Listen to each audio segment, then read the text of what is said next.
started making music a couple years ago.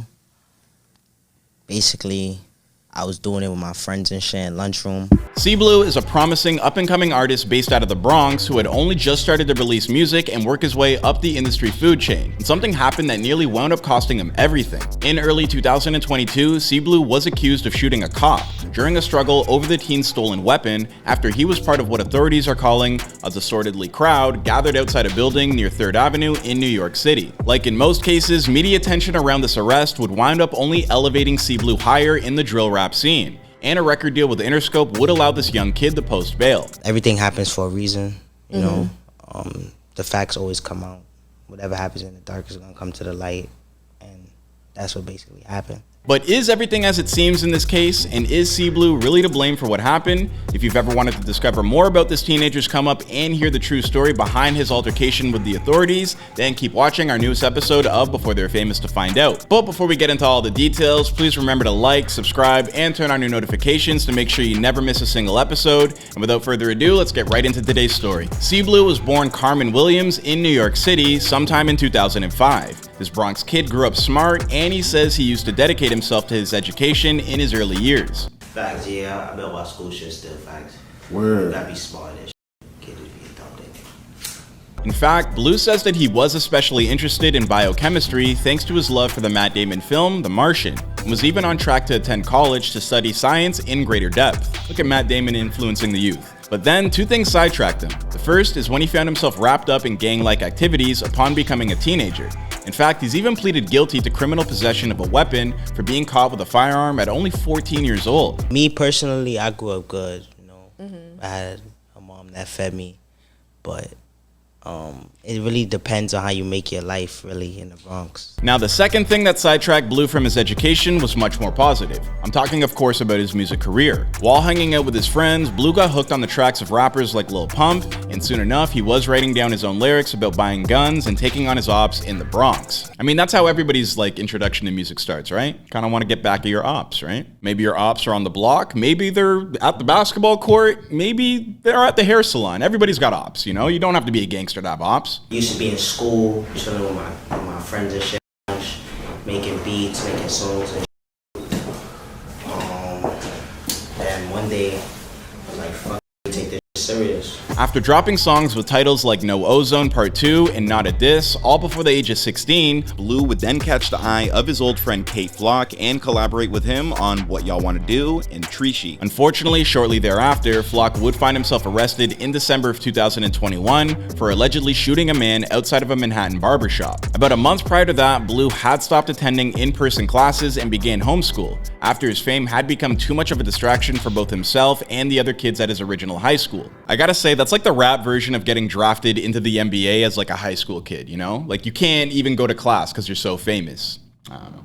Should be everyone's goal. This decision also allowed Blu to better focus on how to break through into the upper echelon of the city's drill scene, something that seemed poised to happen at any moment, right up until the time that C Blu found himself arrested for shooting a cop. On January 18th, 2022, C Blu and a group of others were outside a building in the Bronx, which authorities would characterize as a disorderly gathering. When this group was approached by police, the cops demanded that C Blu remove his pants from his pockets. Hold up.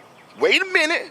Something ain't right. Rather than do so, C Blu and the officer Kasim Pennant began to tussle back and forth with one another. During the scuffle, a firearm tucked into Blu's pants was discharged and shot through the rapper's leg, grazing the leg of the officer as well. That we are endangering the lives of children by allowing children to carry guns that they are using on children. Both individuals were rushed to St. Barbana's Hospital, where they both recovered from relatively minor injuries. C Blu, however, was subsequently placed under arrest. Now, this was not good considering he was already on probation from his earlier firearm charge at the age of 14. In fact, during his arraignment in Bronx Supreme Court, Assistant DA Joseph Maniscalco did his best to paint C Blu as a gun-toting menace to society. During the arraignment, he said, "This defendant has taken to social media and appeared multiple times displaying a firearm that looks similar to the firearm he possessed in the incident." On the opposite side of things, Blu's attorney, Dom Florio, would claim that the officers piled on top of her client during the incident. While his weapon was discharged, Blu was not the one who pulled the trigger and was never actually in possession of a weapon. When they piled on top of him,